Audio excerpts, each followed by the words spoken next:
Wajib. Auzubillahiminasyaitonirrajim. Bismillahirrahmanirrahim. Qul ya ayyuhal kafirun la a'budu ma ta'budun wa la antum 'abiduna ma a'bud wa la ana 'abidun ma 'abadtum wa la antum 'abiduna ma a'bud lakum dinukum waliyadin. Yang artinya, dengan menyebut nama Allah yang Maha Pengasih lagi Maha Penyayang, katakanlah Muhammad, wahai orang-orang kafir, aku tidak akan menyembah apa yang kamu sembah, dan kamu bukan penyembah apa yang aku sembah. Dan aku tidak pernah menjadi penyembah apa yang kamu sembah, dan kamu tidak pernah pula menjadi penyembah apa yang aku sembah. Untukmu agamamu dan untukku agamamu.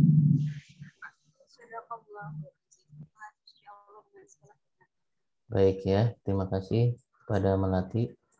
Kita mulai saja untuk menyempatkan waktu. Bismillahirrahmanirrahim. Assalamualaikum warahmatullahi wabarakatuh. Waalaikumsalam warahmatullahi wabarakatuh. Baiknya, materi yang pertama adalah kedokteran kehakiman ya. Saya nanti minta waktunya sampai 12:30 lah ya. Judulnya adalah Visum et Repertum dan dokter forensik sebagai saksi ahli. Nah, mungkin di sini saya hanya ingin menjelaskan terkait tentang Visum et Repertum dulu ya. Nanti dilanjutkan minggu depan lagi terkait tentang materi ini. Karena ini materinya lumayan banyak, ini ada 50 halaman ya.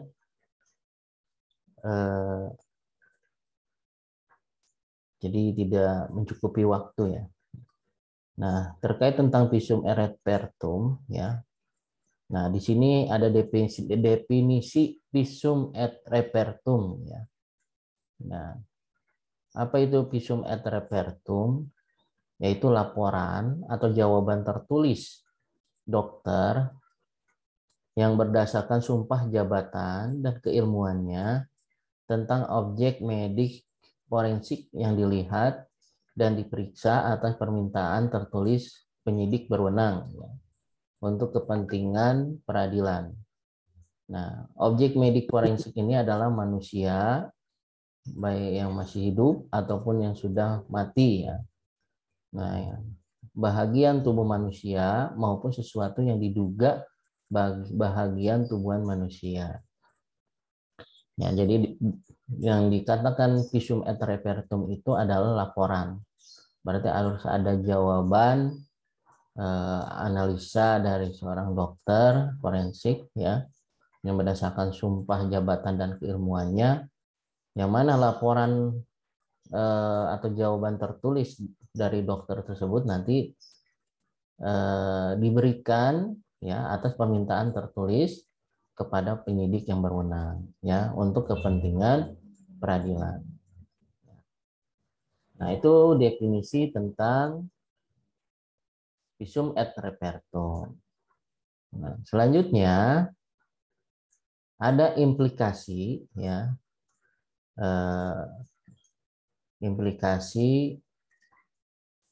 Implikasinya adalah surat permohonan tertulis penyidik yang berwenang itu sebagai syarat formal utama. Ya, jadi harus sesuai dengan prosedur ya, yang mana penyidik harus mengajukan surat permohonan tertulis kepada ahli ya, khususnya bagi dokter forensik ya, untuk nantinya ada jawaban tertulis ya, yang bentuknya itu dalam bentuk seperti surat lah ya, surat keterangan yang modelnya kayak visum gitu ya, visum et repertum. Itu judulnya mungkin dalam surat itu ya visum, harus tertulis visum ya. Nah, itu syaratnya tetap penyidik harus mengajukan surat permohonan tertulis. Begitupun juga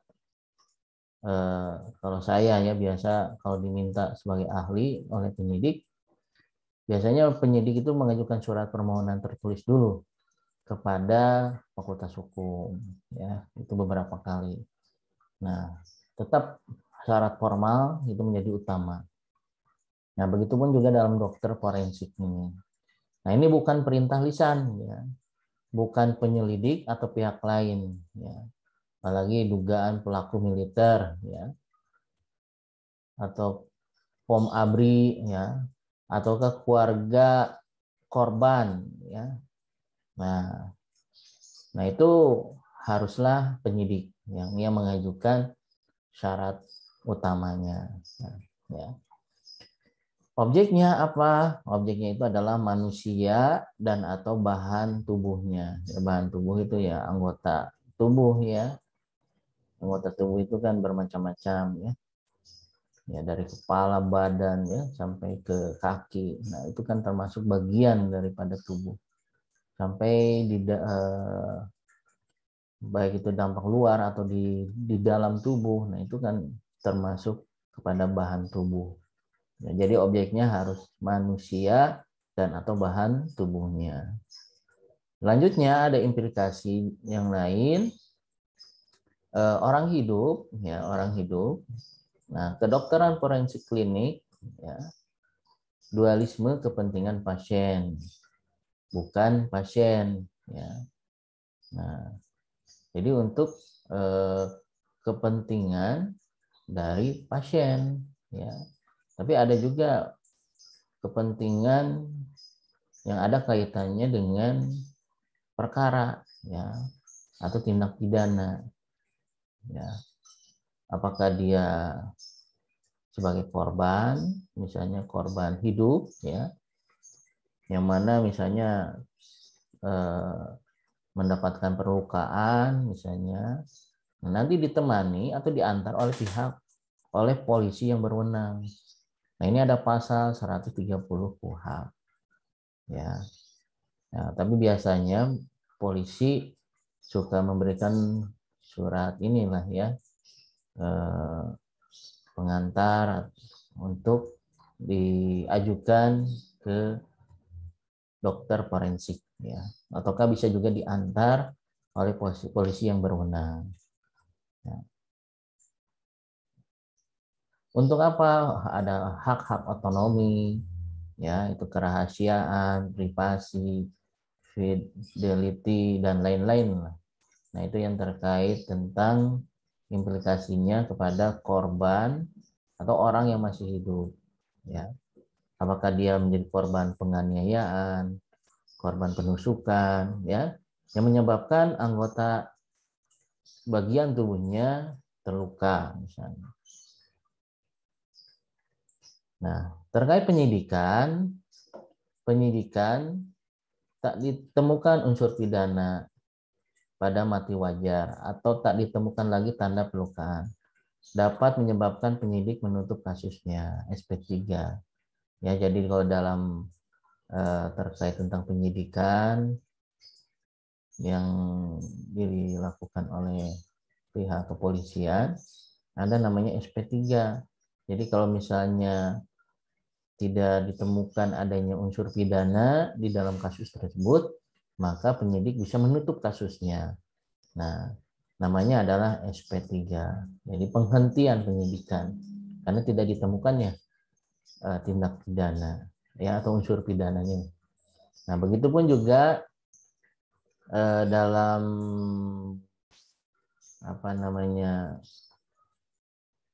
ilmu forensiknya atau visum juga, kalau misalnya tidak ditemukan adanya unsur pidana, mungkin karena matinya wajar ya, matinya bukan karena kejahatan, ya. Nah, itu penyidik bisa menutup kasusnya. Nah, pemanggilan dokter pembuatnya selaku saksi ahli untuk dibuatkan BAP, ya.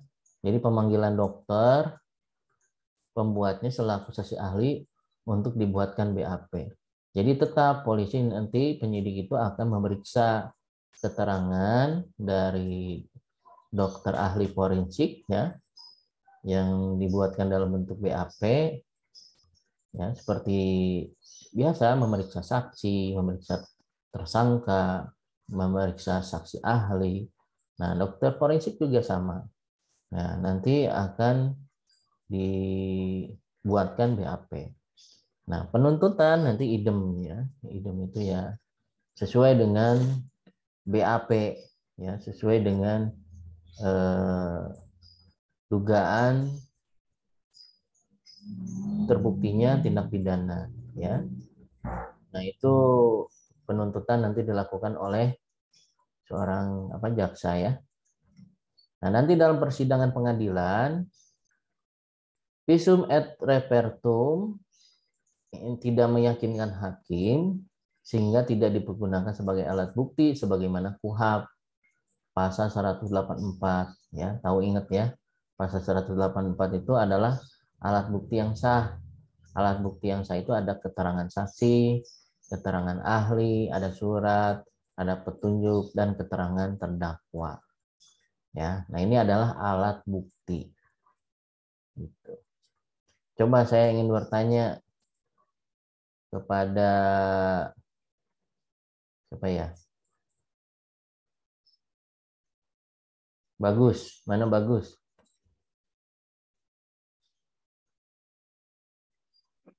Iya, Pak. Coba Bagus. Apa bedanya alat bukti dengan barang bukti?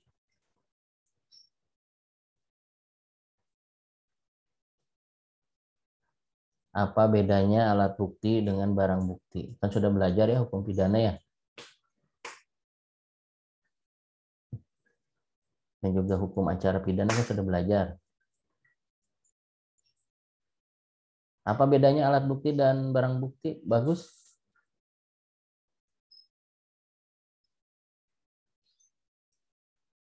Kok lama sekali jawabnya? Coba Yusef, apa bedanya alat bukti sama barang bukti?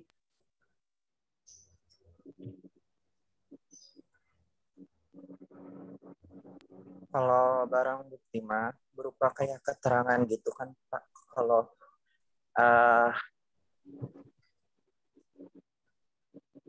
Apa bedanya alat bukti dan barang bukti? Kalau barang bukti mah, Pak, Udah lihat internetnya. Apa? suatu keterangan dalam membantu penyidikan tindak pidana, Pak.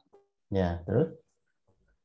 Kalau alat bukti sendiri, buktinya saksi keterangan saksi. sebagai keterangan dalam membantu proses.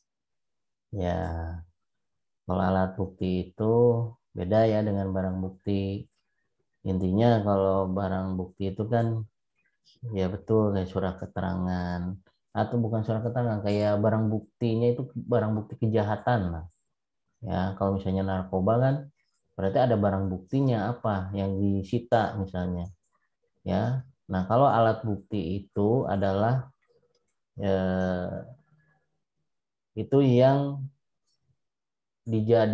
nanti diajukan dalam persidangan, ya.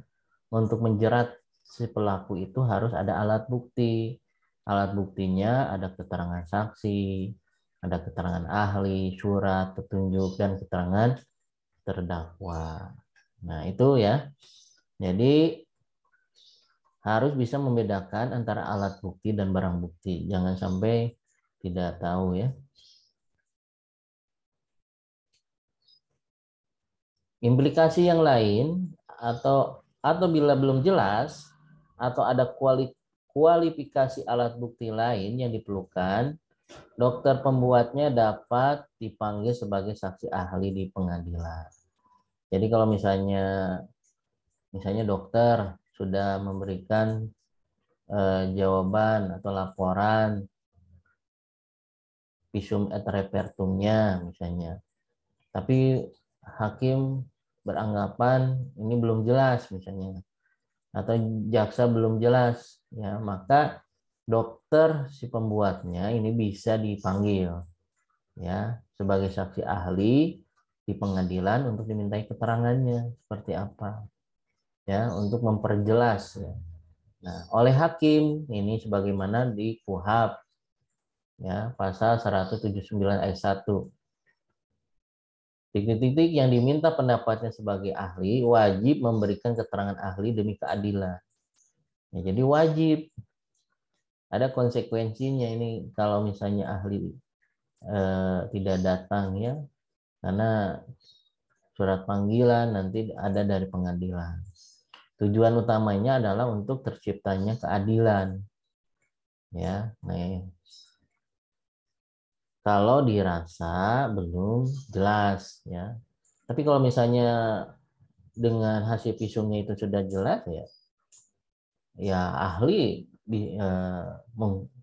tidak perlu kalau misalnya hadir di persidangan. Tapi kalau misalnya belum jelas atau adakah kualifikasi alat bukti yang lain, maka bisa dipanggil oleh pengadilan ya untuk diminta keterangan ahli.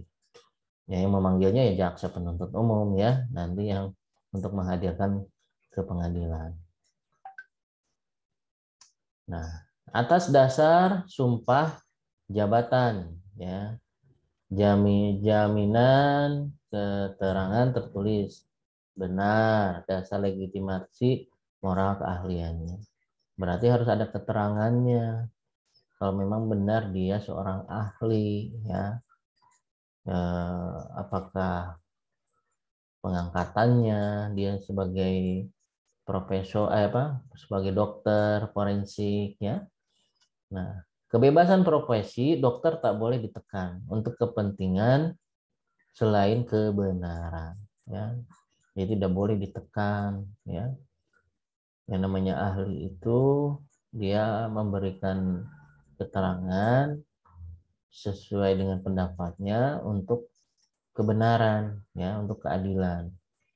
Nah, dokter mengusulkan memperkuat basis kebenaran ilmiah yang dimungkinkan dalam penegakan hak-hak asasi manusia. Nah, boleh dokter yang mengusulkan kalau memang untuk kebenaran. Ya. Nah, itu dasarnya adalah sumpah jabatan. Ya, mungkin dalam profesi apapun bisa jadi ahli ya, bukan hanya dokter saja. Nah, atas dasar apa keilmuan ya, dokter ya ahlinya harus seorang dokter ya, berhak mengemukakan ekspertis yaitu kesimpulan ya, jadi berhak mengemukakan kesimpulannya seperti apa ya. Nah, ini form ABRI SK Pangap nomor keputusan sekian. Nah, itu juga bisa menjadi dasar untuk seorang ahli mungkin dalam tingkatan ABRI ya. Kalau sekarang kan TNI ya. Propos pembantu atasan yang berhak menghukumi ya. Jadi ada SK-nya yang sama pasal 6 ayat C. Nah, ini dasar keilmuan ya. Dasar keilmuannya.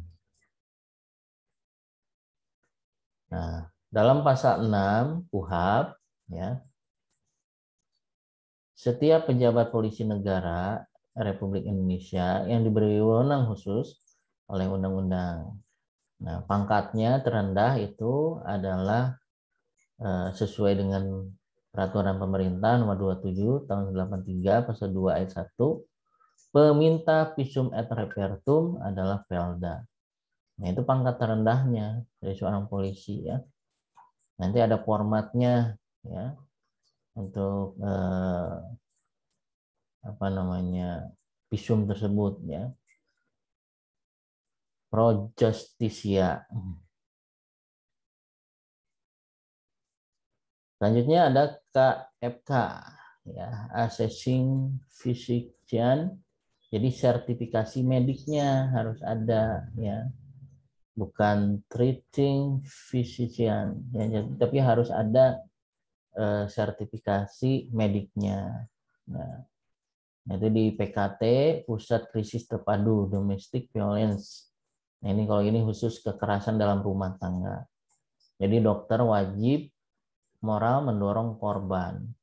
Misalnya korban perkosaan, segera memeriksakan diri ke PKT.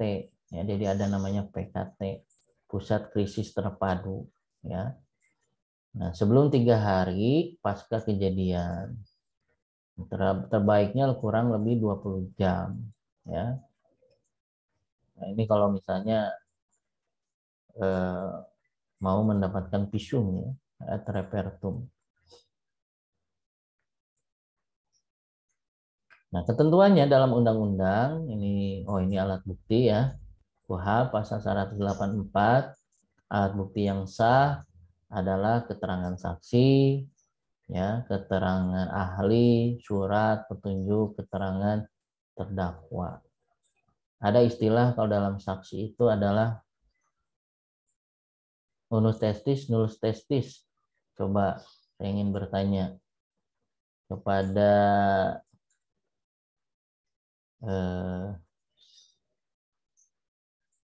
Widya Putri, apa yang dimaksud dengan unus testis, nullus testis? Itu artinya apa?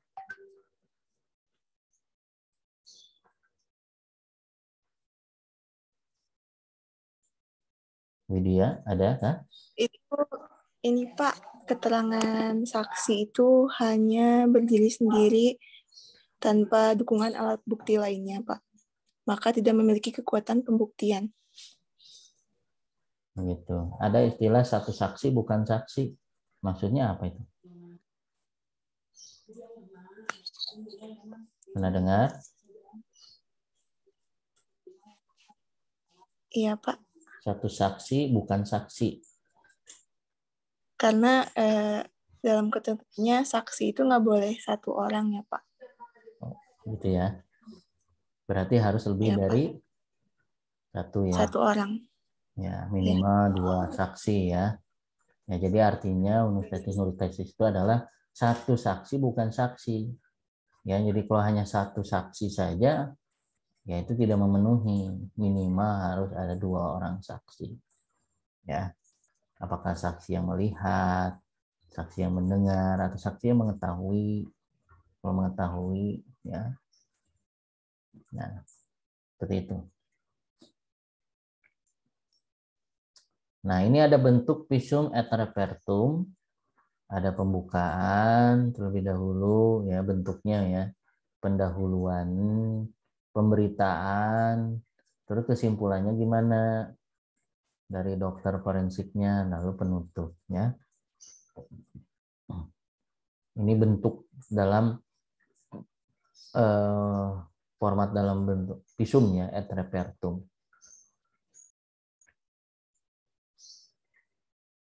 Nah, format visum et repertum, misalnya bagian pembukaan berisikan kata-kata pro justitia, ya, untuk menandakan bahwa dokumen ini adalah khusus dibuat untuk kepentingan peradilan. Ya, jadi ada kata pro justitia, ya, untuk menandakan bahwa dokumen ini adalah khusus dibuat untuk kepentingan peradilan. Nah, selanjutnya ada format visum et repertum bagian pendahuluan. Nah, bagian pendahuluan misalnya memuat identitas dulu ya. Dokter pemeriksanya siapa, institusi tempat dokternya bertugas di mana, tanggal dan tempat pemeriksaannya kapan ya. Sesuai dengan tanggal itu ya ketika dilakukan pemeriksaan. Institusi peminta pemeriksaannya siapa, penyidiknya misalnya Polres mana ya, apakah Polres Sukabumi misalnya. Objek atau korban pemeriksaan sesuai uraian identitas dalam surat permintaan pemeriksaan dari penyidik. Nah, itu biasanya kan sudah ada uraian identitas korbannya ya. yang diajukan oleh penyidik. Nah, nanti itu juga dicantumkan ya terkait pembuatan visum. Nah, bagian pemberitaannya visum et repertum, misalnya bagian pemberitaan memuat hasil pemeriksaan medik tentang kelainan yang berkaitan dengan perkara, ya, diuraikan secara rinci dan objektif. Nah, ini hasil pemeriksaan mediknya, ya, yang berkaitan dengan perkara dan harus disampaikan secara objektif, ya. Jangan karang-karang, ya. Nah, format visum et repertum bagian kesimpulan nanti memuat kesimpulan dokter pemeriksa berdasarkan keilmuannya tentang temuannya pada pemeriksaan. Nah, selalu dikaitkan dengan pasal yang terdapat dalam KUHP. Ya, nanti harus ada kesimpulannya bagaimana dari dokter forensiknya berdasarkan keilmuannya. Ada temuan apa ketika dari pemeriksaan tersebut, ya. Misalnya kalau karena tindak pidana penganiayaan misalnya ditemukan benar tidak ditemukan luka dalam bagian tubuh manusia, ya, misalnya. Selanjutnya ada format visum et repertum bagian penutup, ya. Penutup itu memuat penegasan bahwa visum et repertum ini dibuat dengan sejujur-jujurnya, ya, berdasarkan keilmuan yang dimiliki oleh dokter tersebut di bawah sumpah sesuai ketentuan perundang-undangan yang berlaku. Ya, nah itu penutupnya. Nah, ini ada juga jenis visum et repertum, ya. Ada visum et repertum korban hidup. Misalnya korban hidup itu visum et repertumnya apakah perlukaan, visum et repertumnya apakah kejahatan susila, visum et repertumnya apakah peracunan, ya.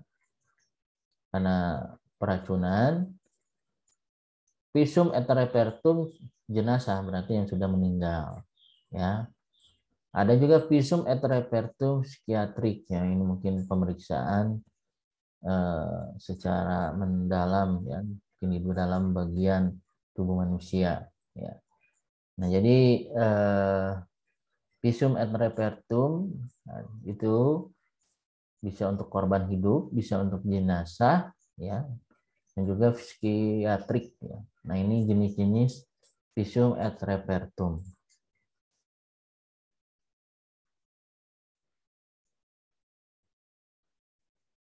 Yang perlu diperhatikan dalam pembuatan visum et repertum harus lengkap dan jelas, ya. Harus jelas visumnya, ya. Tidak menggunakan istilah bahasa yang lazim. Ya, jangan pakai bahasa kedokteran lah. Apa? Maksudnya ya yang sering digunakan oleh kedokteran, ya. Tapi harus bisa menggunakan bahasa yang dimengerti, khususnya bagi penyidik, ya, atau penegak hukum. Nah, ini mengacu pada pasal yang terkait dalam undang-undang. Nah, ini visum et repertum perlukaan. Misalnya memuat gambaran luka yang terdapat, ya. Jadi harus memuat misalnya gambaran lukanya seperti apa. Menyimpulkan derajat atau kualifikasi luka yang dialami, ya. Nah, nanti itu apakah penganiayaan ringan, pasal 352 KUHP, pasal 190 KUHP luka berat akibat tindak pidana, ya. Nah, itu nanti disimpulkan, ya, terkait tentang derajat atau kualifikasi lukanya itu sampai sejauh mana, ya, oleh dokter forensik dalam hal visum et repertum perlukaan. Ada juga visum et repertum kejahatan susila, misalnya pemeriksaan terhadap dugaan korban, apakah perkosaan, apakah persetubuhan terhadap wanita yang tak berdaya, atau persetubuhan terhadap wanita yang belum cukup umur. Ya, ini yang dapat ditentukan oleh dokter. Nanti ada atau tidaknya persetubuhan, ya.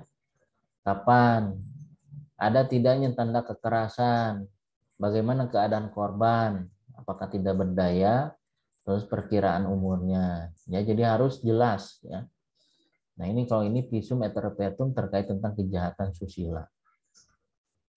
Ada juga visum et repertum peracunan. Nah, nanti pembuktian adanya racun atau tidak dalam tubuh, ya, yang telah bekerja secara sistematik.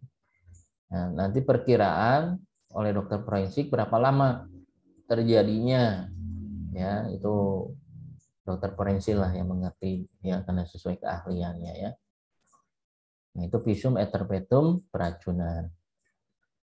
Ada juga visum et repertum jenazah, ya, menentukan sebab mati korban tindak pidana melalui otopsi forensik. Nah, biasanya kan kalau ditemukan mayat atau apa jenazah selalu dibawa ke ini, ya, untuk diotopsi, ya, forensik.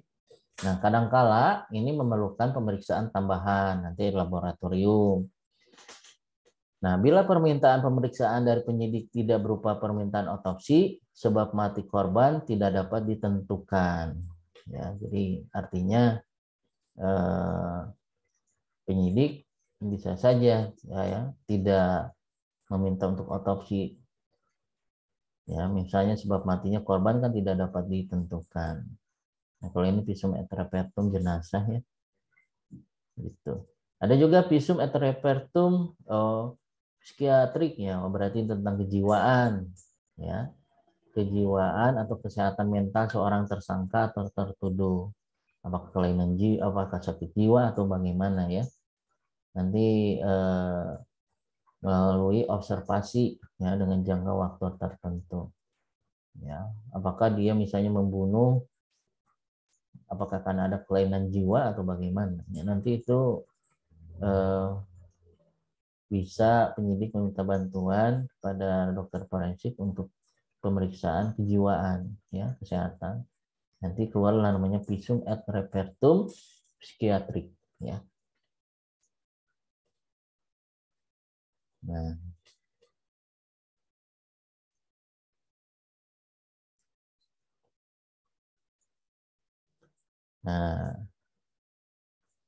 mungkin itu dulu lah. Nanti kita lanjut lagi minggu depan, ya, terkait tentang visum et repertum, ya. Jadi Anda harus memahami, ya, terkait tentang visum et repertum itu ada beberapa jenis yang bisa diajukan oleh pihak penyidik, ya, untuk terangnya suatu perkara tindak pidana, ya.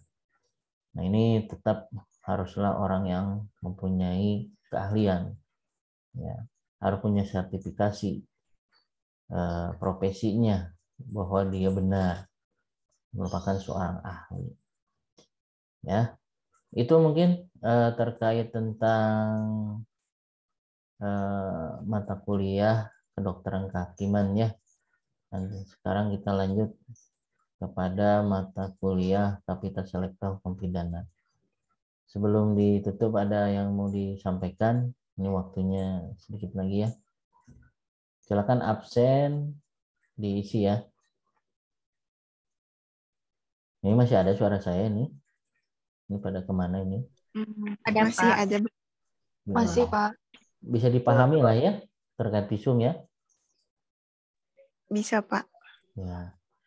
Jadi kalau misalnya ada yang butuh bantuan, misalnya tetangga atau apalah yang perlu dilakukan visum, ya, tahulah nanti mekanismenya seperti apa.